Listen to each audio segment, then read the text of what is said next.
Merci de prendre le rendez-vous de l'actualité sur Eden TV. Mesdames et messieurs, bonjour et bienvenue dans ce journal au sommaire. Atelier de formation sur la messagerie électronique et la gestion électronique des courriers. C'était hier au ministère de la décentralisation et de la gouvernance locale.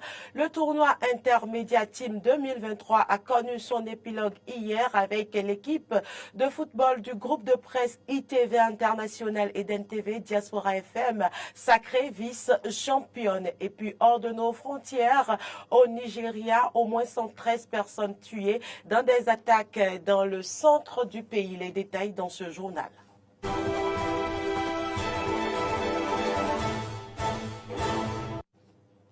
Merci pour l'attention. Les chefs services informatiques et chefs services communication, archives et documentation des préfectures sont en atelier de formation sur la messagerie électronique et la gestion électronique des courriers. L'activité s'inscrit dans le cadre des efforts du gouvernement pour le renforcement de la dématérialisation de l'administration publique. Clémence Tonoucoin pour plus de précision. L'utilisation de la messagerie électronique et la gestion électronique des courriers dans les préfectures du Bénin souffre encore de quelques insuffisances. Cet atelier de formation des chefs services informatiques et chefs services communication, archives et documentation de ces préfectures vient donc corriger le tir. Le gouvernement, depuis 2016, a résolument placé le numérique comme levier prioritaire devant permettre au Bénin de devenir une plateforme de services numériques pour l'accélération de la croissance et l'inclusion sociale. Dans cette vision, beaucoup d'activités ont été initiées pour la transformation digitale de notre administration. Ainsi, cet atelier dont le but cadre bien avec cette ambition du gouvernement vous permettra d'adopter une approche plus dynamique dans la gestion des courriers et courriels pour une modernisation plus prononcée de l'administration. Aboutir à une dématérialisation plus modernisée de l'administration, c'est le but visé par les autorités en charge de la décentralisation et de la gouvernance locale. Pour y arriver, le directeur des systèmes d'information, Kossi Eudhunjo, voudrait compter sur les participants à cet atelier. Dans notre élan de dématérialisation et de digitalisation des services, nous voulons dématérialiser tout le processus où nous l'avons déjà fait de gestion des courriers. Et donc cette année, nous voudrions que vous, CSI et CS4, soyez un peu les porte-voix, les porte-flambeaux de ces deux applications, de ces deux outils au niveau de nos préfectures. L'utilisation efficiente de la messagerie électronique, faisant corps avec la gestion électronique des courriers et documents, présente plusieurs avantages. Elle permet entre autres de rendre l'information disponible immédiatement pour tous les utilisateurs, quel que soit leur lieu de travail, faciliter le travail collaboratif, limiter la circulation des documents papier afin d'éviter les pertes de données, sans oublier le gain d'espace physique de stockage des documents d'archives. Pour des résultats satisfaisants à l'issue des travaux, il est attendu des participants des recommandations pertinentes. La troisième session ordinaire du comité interministériel de pilotage de la politique nationale de décentralisation et de déconcentration CIP PONADEC au titre de l'année 2023 s'est déroulée hier dans les locaux du ministère de la décentralisation et de la gouvernance locale. Une assise qui vise à valider les nouvelles orientations envisagées pour rendre plus dynamique et plus visible les réformes ayant trait à la décentralisation. Reportage. La PONADEC est un outil de réforme de l'État qui vise la réorganisation des administrations centrales et déconcentrées pour que chaque département ministériel se dote, en plus de son approche sectorielle classique, d'une approche territoriale. Il a une fois encore réuni les membres du comité interministériel de pilotage, une session qui a pour ultime objectif de suivre et d'évaluer la mise en œuvre du dit outil afin que des décisions subséquentes soient prises. Attendu de vous l'approbation de tous les documents, rapports, études réalisées ou élaborées dans le cadre de la mise en œuvre et du suivi et évaluation de la PONADEC. À cet effet, il sera soumis à votre appréciation au cours des travaux de cette session le point des activités réalisées dans le cadre de la mise en œuvre du PTA 2023 du SPCIP PONADEC au 20 décembre 2023. Il sera présenté dans un premier temps le point des diligences effectuées depuis la précédente session du CIP PONADEC pour l'introduction du document de la PONADEC en Conseil des ministres. Ensuite, seront soumis à votre appréciation les résultats issus des travaux d'élaboration du rapport 2022 sur l'état de la gouvernance locale au Bénin. La phase de prévalidation de ce rapport par les acteurs communaux et préfectoraux a connu son épilogue. Par ailleurs, un point sur les travaux réalisés dans le cadre de l'actualisation du guide méthodologique d'élaboration de l'IGL et de cette plateforme est également inscrit à l'ordre du jour de la présente session. Les participants à cette assise vont donc mener des réflexions de nature à impacter le processus de décentralisation et de déconcentration dans notre pays sur la valorisation des potentialités des collectivités territoriales afin de dynamiser le développement à la base.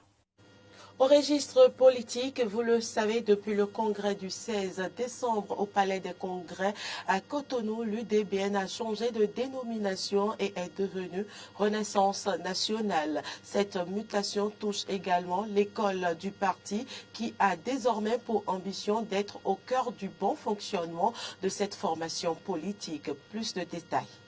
Si le parti Union démocratique pour un Bénin nouveau a surmonté son agonie en devenant Renaissance nationale, c'est à compter avec son école. L'école du parti politique Renaissance nationale a plus que jamais la lourde mission de préparer les membres du parti à exercer des responsabilités politiques et à défendre leurs valeurs et visions. Tout changera sur le plan du militantisme au parti Renaissance nationale. Nous allons garder les acquis, c'est-à-dire nos expériences, ce qu'on a eu jusque-là, mais il y a presque tout ce que nous avions fait sera revisité. Tout ce que nous faisions sera remis à la lumière de la Renaissance maintenant, de la nouvelle philosophie du parti. Le parti, désormais, se veut éclairé. Désormais, nous avons décidé de faire du militantisme autrement. Un engagement qui implique l'enseignement des principes idéologiques, des stratégies de communication politique, des compétences en matière de leadership et de gestion, ainsi que des connaissances sur le fonctionnement des institutions politiques au Bénin. Donc la première chose, c'est la formation. Il faut former les gens. J'ai dit tout à l'heure que nous sommes des soldats, nous sommes des Amazones. Il n'y a pas d'Amazone, il n'y a pas de soldats sans formation. Il faut les former, il faut les aguerrir. Il faut créer dans cette école un laboratoire où nous avons les idées qu'il faut. Nous formons nos guerriers, nous formons nos militants avant de les envoyer sur le terrain de guerre ou le terrain du développement. Donc les jeunes seront en première position. Vous savez, le jeune, il a la fougue, il a le dynamisme, il lui manque un peu de savoir. C'est ce savoir que l'école donnera. C'est donc à juste titre que l'école du parti Renaissance nationale est également au cœur de l'instance décisionnelle. L'école n'est pas du tout une direction dans un couloir. L'école est au milieu du parti, au milieu du système décisionnel du parti. L'école aide le parti à théoriser, c'est-à-dire à faire toutes les théories, et avant l'action. Après l'action, il y a aussi des théories qui viennent de l'action. Il y a des expériences. L'école collecte toutes ces expériences-là et en fait encore une théorie qu'elle va encore dispenser. Donc l'école est au centre de tout ce qui est action, recherche-action. L'école est pour le parti Renaissance nationale aujourd'hui ce qui fonde réellement nos actions. Adhérer désormais au parti Renaissance nationale, c'est adhérer à une idéologie, c'est également développer des compétences au plan politique, des acquis essentiels pour le maintien de l'unité et la cohérence au sein de la formation politique.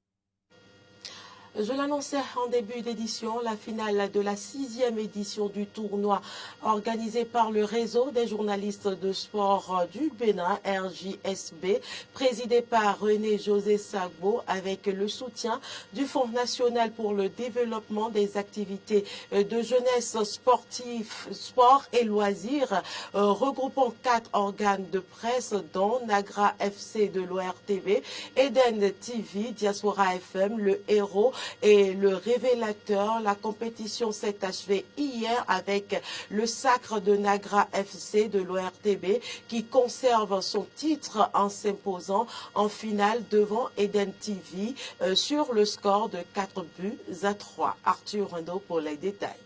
Sérénité, force mentale et fair play ont caractérisé les joueurs de Nagra FC de l'ORTB et ITV International de Eden TV au cours de cette importante confrontation. C'est une finale marquant la 6e édition du tournoi intermédiaire de football. Les protégés du directeur général, donc Lamabalo, n'avaient qu'un seul objectif, détrôner leur adversaire et donner la joie à ce public sorti massivement pour prendre part à cette grande fête du football. Mais avant, Sidikou Karimou, président de la Fédération béninoise de handball, a laissé un message. Bon match à tous, fair play et que le meilleur gagne.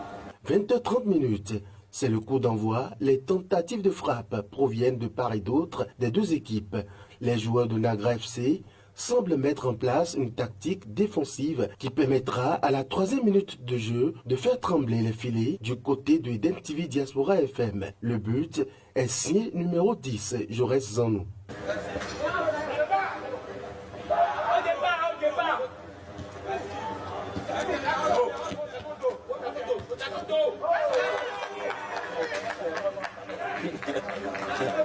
Les coéquipiers s'engagent dans un match offensif avec plusieurs touches de balle et plusieurs tentatives.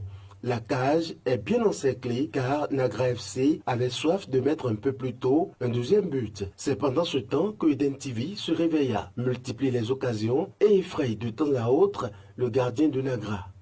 Nous sommes à la 13e minute de jeu. Une mauvaise passe d'un joueur d'Eden TV a permis à cet attaquant de Nagra FC, toujours le numéro 10, Jaurès Zanou, de doubler la mise pour Nagra FC, 2-0.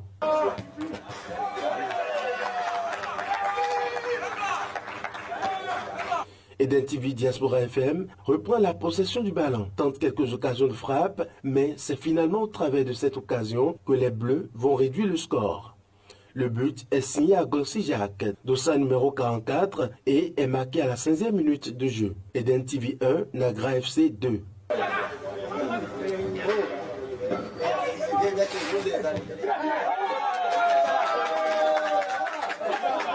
Les occasions se multiplient. Le jeu pas très défensif des deux côtés. Quelques instants après, Nagra FC garde le ballon dans son camp pendant une bonne minute. Et puis c'est la mi-temps.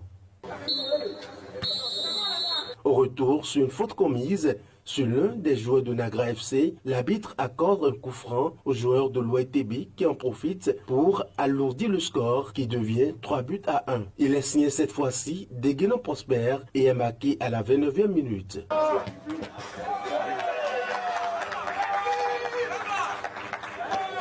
Il a suffi attendre juste la 31 minutes de jeu pour voir ce but, une frappe lourde qui transperce les buts de Nagra FC. À Glossi Jacques signe ainsi son doublé à la 31e minute.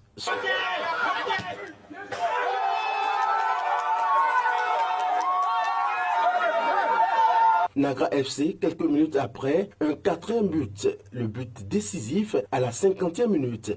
C'est un doublé de Déguenon Prosper.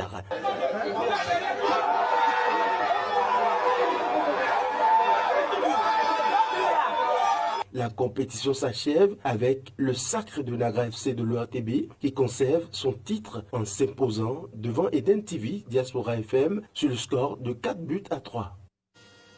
Bravo à tous les joueurs.